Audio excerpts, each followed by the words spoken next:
As Andrew said, I'm James Daniel. I'm Innovation Project Manager at UK Power Networks. And this is show and tell of Project WARN, which stands for a bit of a mouthful: Weather Alerts and Risk Analysis for Network Operators. So UK Power Networks, together with the Institute of Environmental Analytics, are tackling the growing concern of extreme weather and the impact on energy network operators. So over the past 2 months, we've conducted a material amount of user research, actually, with UK Power Networks operational and strategic teams to help identify what the right problems are for us to solve and focus on. And then we've narrowed down on finding the right solutions to solve those problems. And what I'm really pleased with is actually the stakeholder engagement has been phenomenal, and they've seen the value in this project and are very supportive and interested to see how this develops. So I'm excited to actually hear Andrew's explanation of the project that we've just gone through and bring it to life for all of you. So yeah, over to you, Andrew. Thanks, James. Can we have the next slide, please? So yeah, next slide, that's just the intro slide. So just to recap on the problem space here, so I'm aligned a little bit to what others have already been talking about, but I think it's clear for all that extreme weather, or even in our case, unusual weather, can contribute to increased risk or even deterioration in asset health for the infrastructure which makes up the distribution networks. All of this is being exacerbated by climate change, which is driving increasing uncertainty really in terms of how these risks will evolve into the future.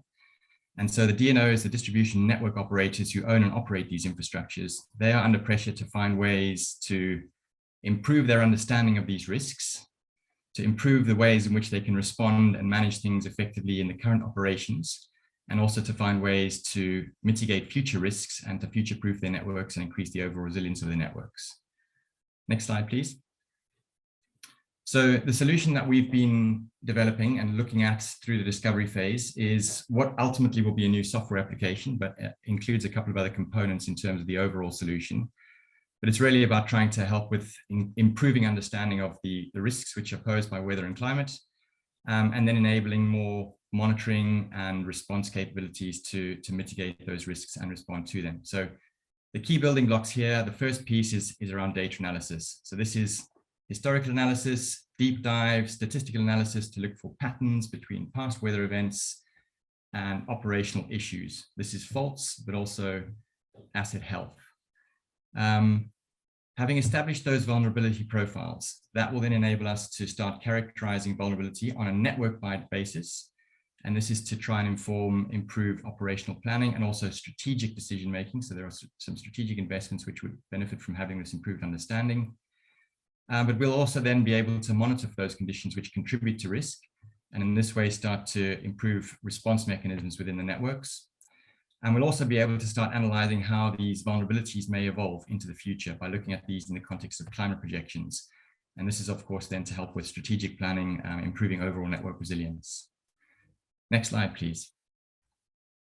So our approach to the discovery phase, we've had 2 months. The objectives here, of course, have been to really explore the problem space, to improve our understanding of where the challenge areas are, to come up with some initial design concepts, to validate all of that thinking, and to understand really where we can add operational value in the context of this concept.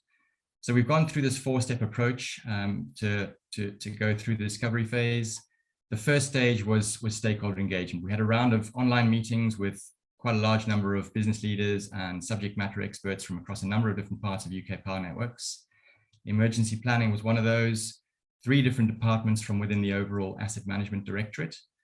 So this is asset strategy, quality of supply, and network planning, and also some other business functions which are important for the overall solution. So we need data to enable the solution. It's data driven. We've had discussions with the enterprise data management folk that manage all of the data within UK Power Networks. And we also need to think about how this can best be integrated into the existing landscape of systems within UK Power Networks. And so we've spoken to the information systems architecture people as well. We've then taken a little bit of time through phase 2 to, if you like, review all of those outputs, consolidate our understandings, produce some initial design concepts. And then what we wanted to do is validate all of that thinking and what those initial design concepts look like and the ideas that we've had for how we can add value operationally. And so the third step has been a subsequent round of engagement with those business leaders and subject matter experts to play back our thinking and get their thoughts on how that's all looking and the relevance of those things and the validity of those things. And then as a fourth step, we've just refined our thinking based on the feedback from the stakeholder playback sessions, put together all the deliverables for the project, and started our preparations for transitioning to the alpha phase. So next slide, please. So the first main outcome from the discovery phase, of course, is understanding the problem space. Where are the challenges today? How do things work today? And how can we then best start to try and address those? So across those 4 business areas that we've been engaging with, emergency planning, they are the people who are responsible for preparing the business to respond to emergencies and then managing the response when emergencies happen. So a key thing for them to worry about is what volume of faults are they likely to experience from a particular forecasted weather event. They also then need to think about what level of escalation within the business is appropriate to put in place sufficient resources to respond to these events whilst maintaining a particular service level. But of course, they also want to avoid incurring unnecessary costs in doing so. They also worry about the future. They have very well established, mature capabilities to respond to emergencies today. But if storm events and other extreme weather events are going to change into the future, the implication is that those response protocols will need to change as well, and they need to understand that. The quality of supply people are looking at customer interruptions and customer minutes lost. These are 2 key metrics that are tracked by the business and are reported on to Ofgem. And of course, the objective here is to minimize those as much as possible. They are also responsible for managing the overall vegetation containment program. This is a large cost driver during the year. There are a significant number of faults caused by vegetation. And so that's a big area of effort that can be a focus for improvement as well. And then there's this concept of worst served customers. So this is a category across all the distribution network operators, those customers that experience a certain number of faults, either in a year or over a number of years, and should therefore be provided with, or should therefore be prioritized when looking for solutions. And where UK Power Networks are concerned, they're looking here both at permanent faults, but also a new category of transient faults, which has become more problematic, and occurrences of those have been increasing. So they're starting to look at those as well. Asset strategy, these are the people who are responsible for maintaining overall asset health. So UK Power Networks has a large network across 3 different regions. There's hundreds of thousands of assets in play. And one of the main objectives there is to plan a cost-effective program of physical inspections of these assets. So hundreds of thousands of assets being completed, of inspections being completed each year, need a plan for that. They need to report on overall asset health. This is again something which goes to Ofgem, and of course interested in being able to do that as efficiently as possible. They also then need to think about when things should be replaced. There's a number of factors which get taken into consideration for that, and coming up with an optimized plan for when those are replaced is another key focus area for asset strategy. Network planning, these are the people who are planning the networks of the future. So they cut across all of these problems, they try to understand them and think about how they could mitigate those into the future and come up with a plan for increasing resilience whilst minimizing spend. Next slide, please. So this is just a summary slide, a subset of the things which we've identified in terms of opportunities to add value. There's a much longer list. This is just to give a flavor. But across the top, across all 4 of these parts of the business, they are interested in understanding better the relationships between weather and the operational issues that they are worried about. So in emergency planning, we're highlighting here relationships between weather and faults. Key weather variables here are wind, rainfall, lightning, and temperature. Within quality of supply, something new coming out of the project is this idea to start looking at multi-hazards. So not looking at weather variables in isolation, which has typically been the case in the past, but thinking about how weather variables may combine to produce risk and also compound effects. That's actually relevant across both emergency planning and the quality of supply guides. Asset strategy, they're also interested in the relationships between weather, but here we're talking about relationships with asset health rather than faults. Network planning, again, cutting across, interested in all asset level vulnerabilities. So this cuts across faults and asset health in order to plan for the future. And a couple of examples here of business area specific opportunities to add value. So on the emergency planning side, they are already consuming weather forecasts, but they're interested in anything there which enables them to get increased insight from those weather forecasts. So we've got some ideas about how we can help them with that. And of course, that then feeds through into a better conversion, potentially in terms of numbers of faults they might need to deal with and how they can plan for that. On the quality of supply side, there are a number of use cases, but one example here is strategic planning. Sectionalizing the network is a big driver for reducing those customer interruptions and customer minutes lost. But they need an optimized plan for doing that to increase the impact of that and obviously build the investment case for doing so. Asset strategy, interested in being able to improve the protocols that they follow in order to just manage and maintain asset health and plan those inspections. Network planning, as I've said, interested in simulations, analyses, anything that can inform those investment strategies. We've got some cross-cutting ideas there which will help with that. Across all of these business areas, they are all to some extent or another interested in vulnerabilities of today and how those vulnerabilities may evolve into the future. So the analysis on climate change impacts is relevant across the piece. Next slide, please.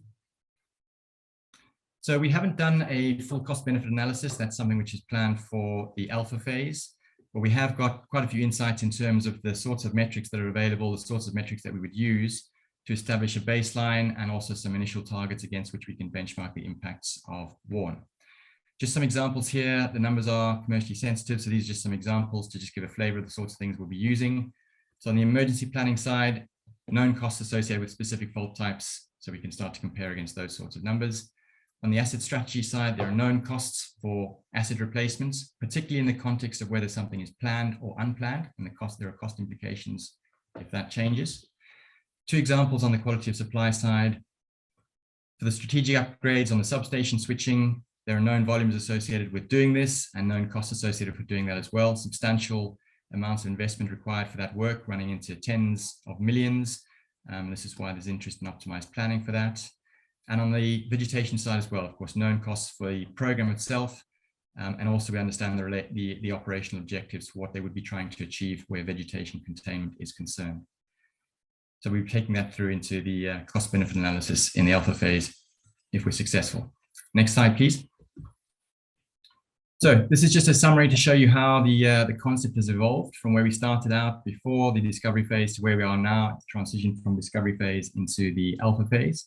Summary on the left is where we started. So this concept of a digital solution to help understand these issues and mitigate and plan for improved responses. The data analysis piece to build these vulnerability profiles by looking at historical weather data in the context of historical operations data. Monitoring and alerting across 3 time horizons. This is, we believe, unique to WARN. So looking at the short term, the 7-day ahead, characterizing the season ahead, and also looking at that climate change perspective.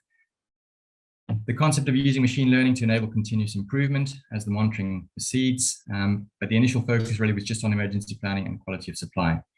So the core concept has remained. We've validated that through discovery phase, but there are some refinements and there are some extensions to what it is we are planning to do for alpha phase. So the core concept remains the same.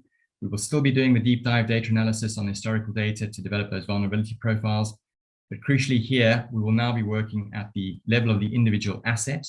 So this is moving beyond the typical kind of aggregations that have been used in the past in terms of characterizing numbers of faults and vulnerabilities. Also, as I've mentioned before, we will be moving away from just looking at individual key weather variables in isolation, which has typically been the focus of innovation in the past and other initiatives. And we'll be starting to look at how those weather variables may combine to produce risk. We'll still be doing the automated monitoring. We're still maintaining those 3 timeframes. We'll still be looking at machine learning to enable the software to continue to improve, but we are expanding our focus to cover those 4 beneficiary business areas. So there are a longer list of use cases and there's more interest across a wider number of business areas. Next slide, please. So the plan for alpha phase, this is just a high level schedule to give you an idea of how things will fit together.